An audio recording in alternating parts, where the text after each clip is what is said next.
When people ask how I found out my wife was cheating on me, I always say, "My dog told me." But let's not get ahead of ourselves here.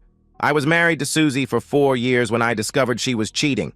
I am the hotel manager of a nice family-owned hotel located on the Space Coast of Florida. I started working at this hotel when I was in high school.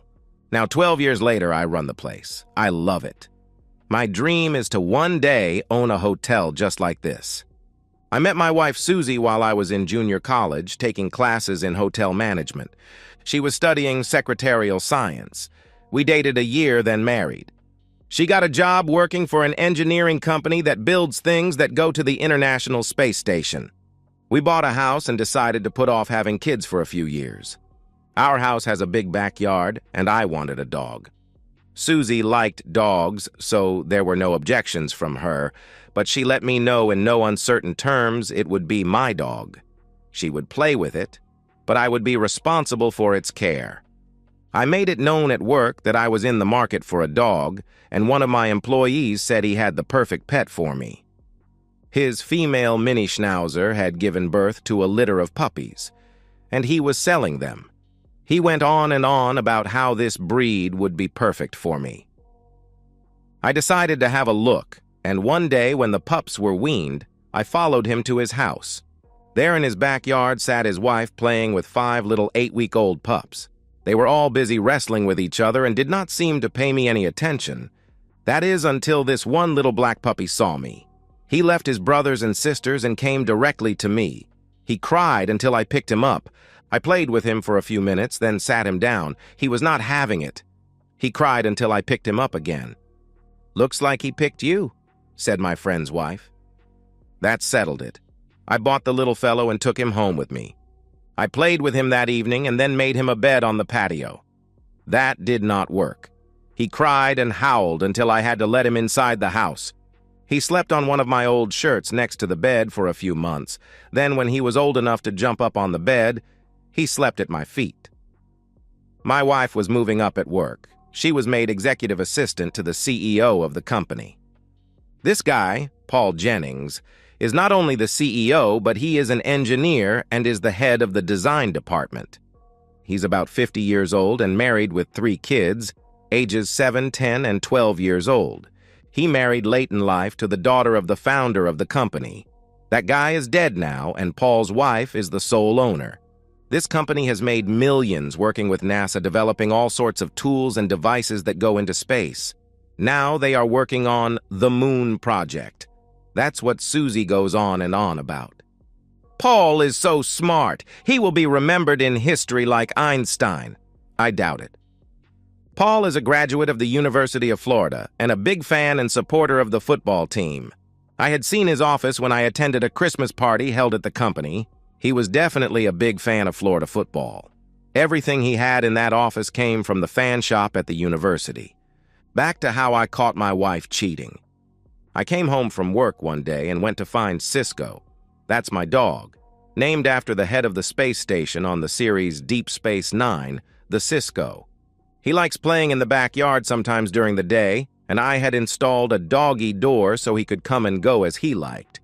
Today, he met me with something in his mouth. When I took it from him, I suspected my wife was cheating with her boss and at my house.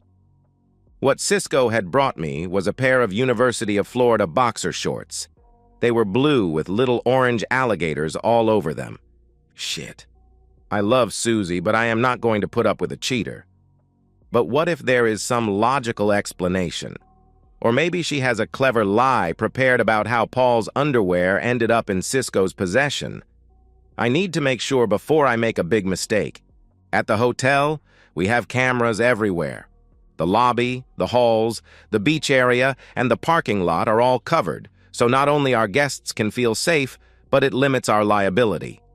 I have an IT guy who I contract this work out to. I contacted him the next morning. After swearing him to secrecy, I explained my situation. I figured that since Susie knows I am in the motel business and that I know everyone in a good 75-mile radius of here, she and Paul did not want to risk going to a motel and one of my friends calling me. That's why they are using my house. My IT friend said he could hide cameras so well that no one would ever suspect they were there. I took off work and watched as he installed cameras all over my house. Every room had a camera, even the bathrooms. There were cameras at the front door and the patio. I could access them anytime on my phone, and everything was uploaded to the cloud. The next day, I watched Cisco chase birds in the backyard, then he took a nap on my bed. Susie came home a little before I left the hotel. She changed clothes and started supper. A typical workday afternoon. The next day, I was busy with some tourists in the lobby, and then I helped redesign a flower bed in front of the hotel. At lunch, I checked my phone expecting to see Cisco napping on my bed. Wrong. Susie was naked on her hands and knees, while Paul stood beside the bed, also naked. His flabby stomach and wrinkled 50-year-old ass made me wonder what my 24-year-old wife saw in him. His Johnson was not as big as mine, and his body had not seen the sun in ages. His face was red as a rose. The guy did not look healthy. She rolled him over and kissed his mouth using plenty of tongues. She was moving around, and his limp Johansson fell out. "Maybe you should see a doctor and get some of those little blue pills," she answered. "I'll do that. Simmons in accounting said they worked for him. He buys them off the internet." "Why don't you shower first? I'll wait." He went into the bathroom while she lay on the bed. Paul came out of the bathroom, dressed, and left. Susie sat on the commode and then showered. She changed the sheets on the bed, then she left. Cisco came into the room, sniffed around, then took his nap. I went to the cloud and watched the events from when they drove up in separate cars. They went into the bedroom and shut the door.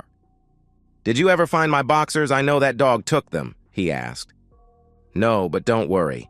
If he took them, he probably buried them in the backyard. He is always digging holes and burying things," she replied. "That's fine. I have others. Are you sure your husband does not suspect? You know, about us?" "Oh, hell no. He is clueless. All that dumbass thinks or talks about is that stupid little hotel. He doesn't suspect a thing." "What about your wife?"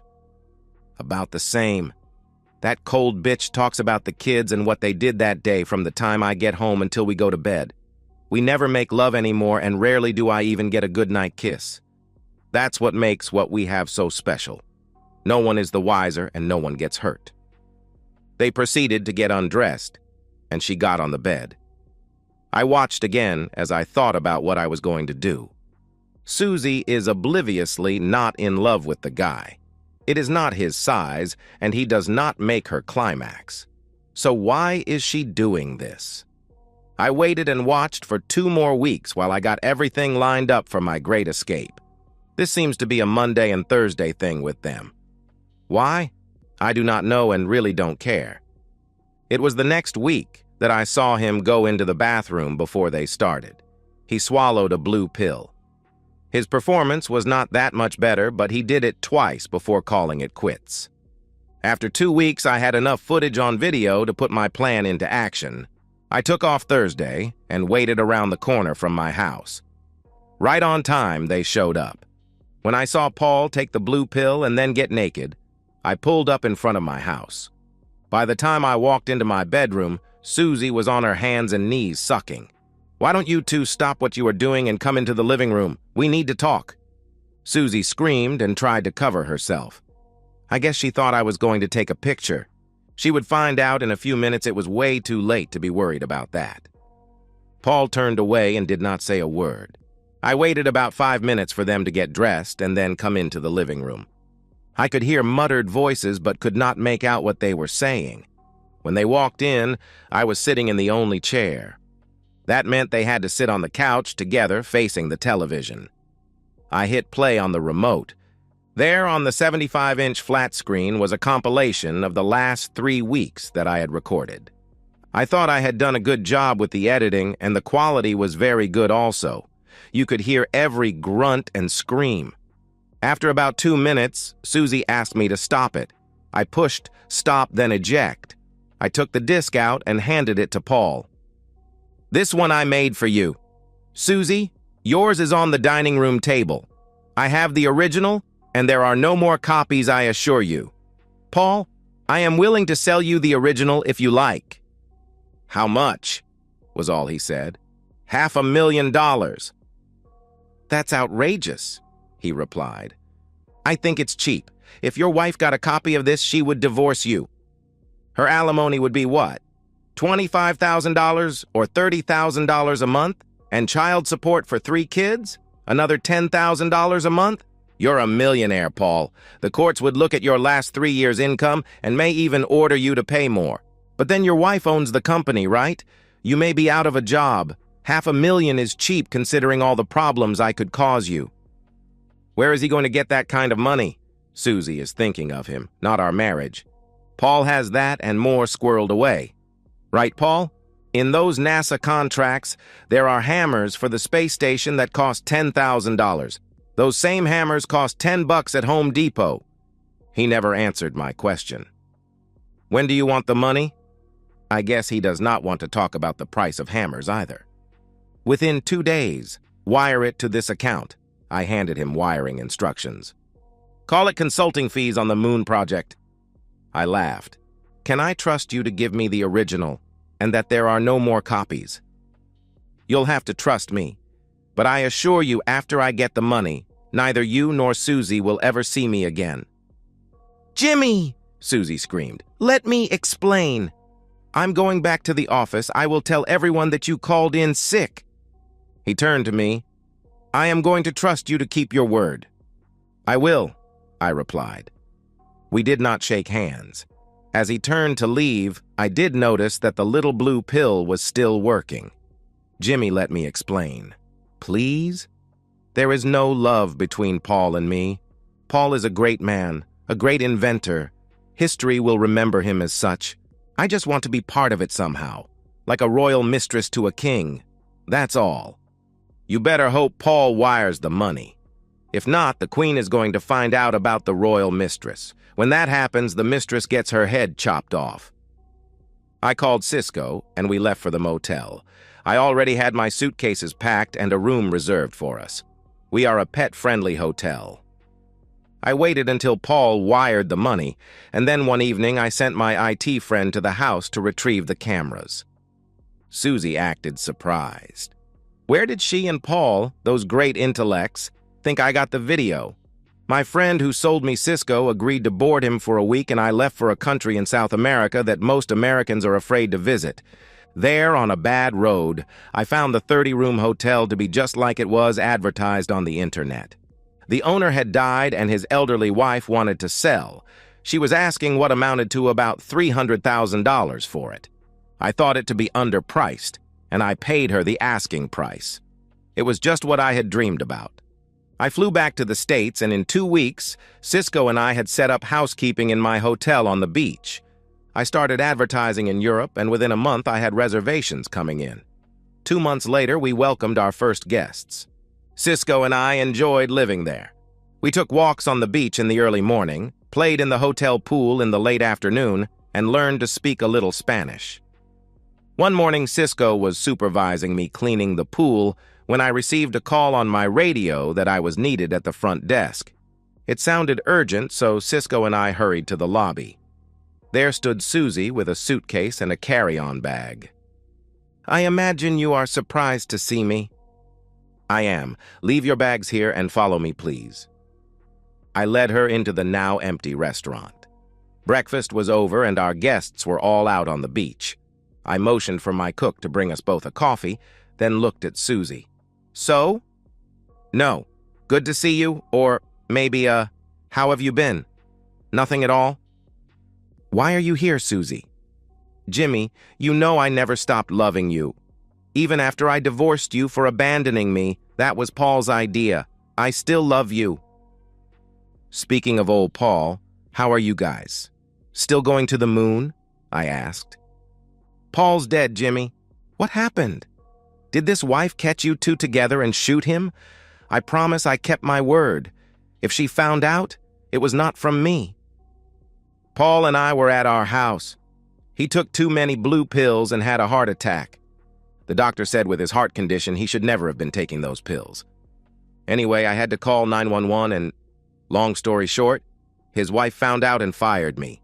Then she sold the company. I went to work as a secretary for an insurance company. I had to sell the house since my salary now is way below what I was making with Paul. This is my first vacation, and I thought I would use it to come see if, maybe you and I could try and get back together. What do you say? Let's give it a try. About that time, Greta opened the door to the restaurant.